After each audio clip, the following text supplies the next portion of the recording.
ከባድ ችግር ተፈጠረ። አቤል የወንድሙን ሴራ አንድ በአንድ ደረሰበት። አቤል ርብቃ ያወራችው ወሬ ውሸት መስሎት ርብቃን በጥፊ መታት። ግን ርብቃ ጥርጣሬዋ ትክክል ነበር። አቤል ግን ወንድሜ እንደዚህ ሊያደርግ አይችልም፣ ምክንያቱም እኛ ከቤት የወጣን ቀን በጣም እያለቀሰ ነበረ ሲልም ለርብቃ ይነግራታል። ርብቃ ግን እያስመሰለ እንደሆነ የእውነት ለነሱ አስቦላቸው እንዳልሆነም ብትነግረውም አቤል ደግሞ ርብቃን ትቶ ለወንድሙ ያዳላ ይመስላል። አሁንስ አበዛሹ ይልና በጥፊ ይመታታል። ርብቃም አቤል እኮ አንተ እጅህን እኔ ላይ ያነሳህ ማለት ነው እያለች ስትለው ከመኝታ ክላስ ውስጥ ተናዶ ወደ ውጭ ይወጣል። ሰላም ሰላም፣ ውድና የተከበራችሁ የቻናሌ ቤተሰቦች እንዴት ናችሁ? ላይ ሰላም ናችሁ ወይ? ደህና ናችሁ ወይ? እኔ ሰላም ነኝ አልሐምዱሊላ። እንዴት ተለመደው ወደ ቻናሌ በአዲስ ቪዲዮ ተከስቻለሁ። ቤተሰብ ቆይታችሁ ከኔ ጋር ይሁን። ቪዲዮ ስትጀምሩ ላይክ ማድረጋችሁን አትርሱ። ርብቃ በሚለው ድራማ ተከስቼላችኋለሁ። እንደሚታወቀው እንግዲህ ርብቃ ቤቷን ለቃ ወጥታ ወደ ገጠር ሄዳ ነበረ። ግን በዛሬው ዕለት አጎቷም እሷም ወደነ አቤል ቤት በመምጣት በቤት ውስጥ እየተካሄደ ያለውን ነገር የርብቃ አጎት አንድ በአንድ ማወቅ ስለሚፈልግ ይህንን ነገር እያጣራ ነበርና ከዛ በኋላም እንግዲህ ርብቃ እዩ ብዙ ነገር እንዲያደረጋት ከዚህ በፊትም ታግታ በነበረበት ጊዜ እሱ እንዲያሳገታት ተጠራጥራለች። ማሚን ጠርጥራት ነበረ። ግን ደግሞ ማሚን ብትጠረጥራትም ለአዙ የሰጠቻትን ፋይል ወይም ወረቀት ሪች ስትነግራት እኔ እኮ ማሚን ጠርጥሬያት ነበረ፣ ፈጣሪ ይቅር ይበለኝ እና ታዲያ ማን ነው እኔን ሊያሳግተኝ የሚችለው እያለችም እያሰበች ነበር። ርብቃ ይህንን ስታስብ ከዚህ ከቤት ውስጥ ሌላ ማንም ሰው እሷን ሊጎዳት እንደማይሞክር አወቀችና መጠራጠር ያለባትም እዩን እንደሆነ አሰበች። ርችም እንደዛው ኢዩኤል ነው ይህንን ነገር ሊያደርግ የሚችለው እየተባባሉ ነበር። ማሚ አንድ በአንድ ሁሉንም ነገር እንደምታውቅና ይህንንም ወረቀት ለአዙ ስትሰጣት ማንም ሰው እንዳያይ ማንም ሰው እንዳይሰማ አደራ በተሞላበት መልኩ እንደሆነም ሪች ለርብቃ ነገረቻት። ርብቃ ማሚ ይህንን ነገር እንዴት ልታደርገው ቻለች ብላ በጣም ተገርማለች። ኢዩኤልም አዙን እነ ርብቃ መጥተዋል ጥንቃቄ አድርጊ እያለም ያስፈራራታል። አዙ ግን ማሚ ሁሉንም ነገር እኔ አውቃለሁ ብላ ስለነገረቻት ምንም የፍርሃት ስሜት አይታይባትም ነበርናም ለምንድን ነው ራስሽን ጠብቂ የምትለኝ ብላ ስትለው እዩም አንቺ ልጅ ያምሻል እንዴ የመርሳት ችግር አጋጠመሽ ወይ ሲልም ይጠይቃታል። ርችም ደግሞ በጭራሽ የመርሳት ችግር እንዳላጋጠማት ወይም እንደሌለባት ስትነግረው ምናልባችም ማሚቾ ስለረሳች አንቺ ደግሞ የምትውይው ከእሷ ጋር ስለሆነ የእሷ ተጋብቶብሽ እንዳይሆን እኮ ብዬ አስቤ ነው ይላታል። አዙ ይህንን ሲላት አይ እኔ ደህና ነኝ ምንም የመርሳት ችግር አላጋጠመኝም ስትለው እሺ መጥተውልሻል እኮ ጥንቃቄ ማድረግ አለብሽ ይላታል በድጋሚ። እነማን ናቸው የመጡት? እነ ርብቃ እና ታዲያ እነሱ ስለመጡ አንቺ አልፈራሽም? ምንም አይነት ድንጋጤ አይታይብሽም ሲላት አዙም ደግሞ የነ ርብቃ ወደ ቤት መምጣት በጣም እንዳስደሰታት ትነግረዋለች። ኢዩኤል ግን ይህንን ያክልም አትደሰቺ፣ ምክንያቱም ልጃቸውን አንቺ እንደገደልሽባቸው ካወቁ ከዚህ ከቤት ውስጥ ህይወትሽና የሚያጠፉት ሲላትም ነበር። አዙም ደግሞ ልጁን እሷ እንዳላጠፋች ወይም እሷ እንዳልገደለች ስለምታውቅ ባክን እንደዛ አትበለኝ ስትለው ኢዩኤልም ትሰሚኛለሽ ከርብቃ ጋር እንደዛ እንደ በፊትሽ መቀራረብ የለብሽም፣ ምክንያቱም ልጃቸውን አንቺ ነሽ እንዲወርድ ያደረግሽውና ምናልባችም ሊጎድሽ ይችላሉ ጥንቃቄ አድርጊልና ያስፈራራታል።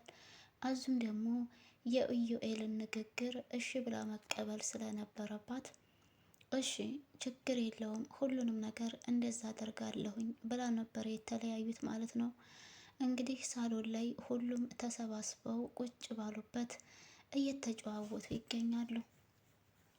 ኢዩኤልም ለርብቃ ስጦታ ይዤላት መጣሁኝ በማለት ብድግልና ርብቃ እዩ ስጦታ አዘጋጅቼልሻለሁ ሲላት በጣም ነበረ የደነገጠችው። ለኔ ስጦታ አንተ ለኔ ስጦታ አዘጋጀህልኝ ስትለው አዎ ቆይ ላምጣ ጠብቆኝልና ያዘጋጀውን ስጦታ ይዞ ይመጣና ለርብቃ ይሰጣታል። ርብቃም ደግሞ ያንን ስጦታ መክፈት አልፈለገችም። አቤል እኔ ልክፈትልሽ ወይ ብሎ ሲል አጎትየው ግን አይ አቤላ ስጦታውን መክፈት ያለባት እሷ ራሷ ናት ይልና ርብቃ ያንን ስጦታ እንድትከፍት ትደረጋለች። ስጦታውን ተከፈተችው በኋላ የተጠቀለለው ነገር አሻንጉሊት ነበር። ይህ አሻንጉሊት ደግሞ ምንን ባስመለከተ እንደሆነ ለሁሉም ጥያቄ ስለፈጠረባቸው ምንድን ነው ታዲያ ይሄ ምን ያደርግልኛል ብላም ስትጠይቀው ኢዩኤልም አሻንጉሊቱን የገዛው እሷ ነፍሰ ጡር እንደነበረች ከወለደች በኋላ ለልጇ መጫወቻ እንዲሆን ሊሰጣት አስቦ እንደነበረ ነበር ያወራቸው። የዚህ ጊዜ ርብቃ በጣም ትናደዳለች። አቤልም ደግሞ በጣም ይበሳጭና አንተ ልጅ ግን ጤነኛ አይደለህም እንዴ? እና ታዲያ ይሄ እንዴት በዚህ ሰዓት ትሰጣታለህ? አሁን ለምን ብለህ ነው የሰጠሃት? እያለም ከሱ ጋር ይጨቃጨቃሉ። የርብቃ አጎትም አቤል ወንድምህ ግን የሆነ ነገር የማያውቅ ወይም የማያስተውል ነው እንዴ ሲልም ነበረ ማለት ነው እንግዲህ ምክንያቱም ኢዩኤል ይህንን ነገር ያደረገው ርብቃን ለማናደድ ለማብሸቅ ነበረ። ምክንያቱም ርብቃ ነፍሰ ጡር ብትሆንም ግን ልጇ እንደወረደባት ሁላችንም እናውቃለንና ይህንን ነገር ደግሞ እሷን ለማናደድ ብሎ ያዘጋጀው ዝግጅት ነበረ። ያው ኢዩኤል አሁን ላይ ሁሉም ነገር ሊበላሽበት እንደሆነ በደንብ ጠንቅቆ ያውቃል። እንግዲህ ወደ ቤትም በመጡ ሰዓት እንዴት መጣችሁ? ለምን መጣችሁ? እያለ ነበረ ሲወነባበድ የነበረውና አቤልም እንግዲህ የኢዩኤልን ንግግር ወደ ጎን በመተው አጎቴ አረፍ በል ተቀመጥ እያለ የርብቃን አጎት ወደ ሶፋ ላይ እንዲቀመጥ ነበር የጋበዘው። ከተቀመጡም በኋላ የርብቃ አጎት አቤል እናት ናት መሰለኝ አይደል? እና ከታመመች ቆየች እንዴ? ህመሟ ግን ምንድን ነው እያለም ይጠያይቃቸዋል። አቤልም እናቱ እንደሆነች እና ኢዩኤል ደግሞ ወንድሙ እንደሆነ ይተዋወቃሉ። ይነግረውና ያስተዋውቃቸዋል። የእናትየዋ ህመም ግን ምን እንደሆነ የርብቃ አጎት ማወቅ ይፈልጋል። ያው ምንም አይነት ለውጥ እንደሌላት እንደማታወራም ነበር ኢዩኤል እየተናገረ ያለው። ማሚ ግን እያወራች አንዳንድ ነገሮችን እያወራች ነበረ። እንዲሁም ደግሞ እየሰጠችው ፋይል ወረቀት ለአዙ ያው አውርታ ነው።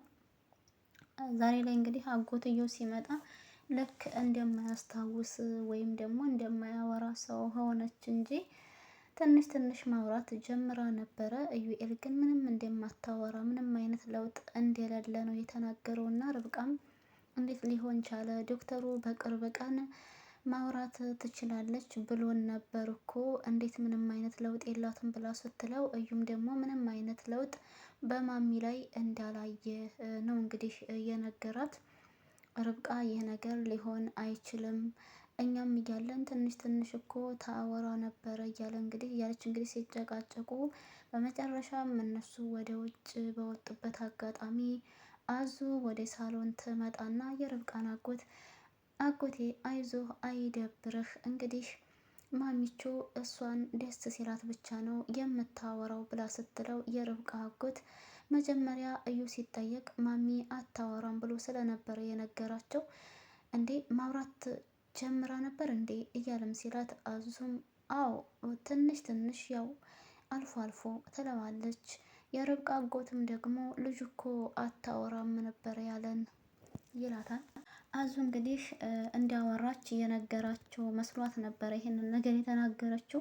ኢዩኤል ማሚ አታወራም ብሎ እንደዋሸ እንደደበቀ የምታውቀው ታሪክ አልነበረም። እና ይህንን ካለችም በኋላ አዙ ተነስታ ታጠገቡ ትሄዳለች። ከዛ ርብቃም ትመጣለች ወደ ሳሎን።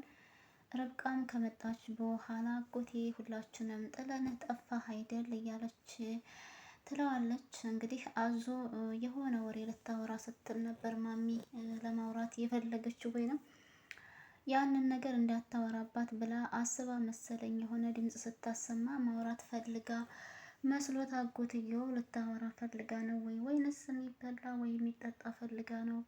ሂጂ አምጭላት ይልና አዞን ወደ ኪችን ይልካታል። ርብቃም ስትመጣ ማውራት የፈለገችው ነገር ያለ ይመስለኛል ሲላት የተነፈሰችው ነገር አለ ስትለው አይ ምንም አላለችም፣ ምናልባች ምግብ ፈልጋ ከሆነ ብዬ ልጅቷን ልኪያታለሁኝ አላት። እንግዲህ በቀጣይ ክፍል ላይ ደግሞ ምን ይፈጠራል የሚለውን አብረን እናያለን ቤተሰብ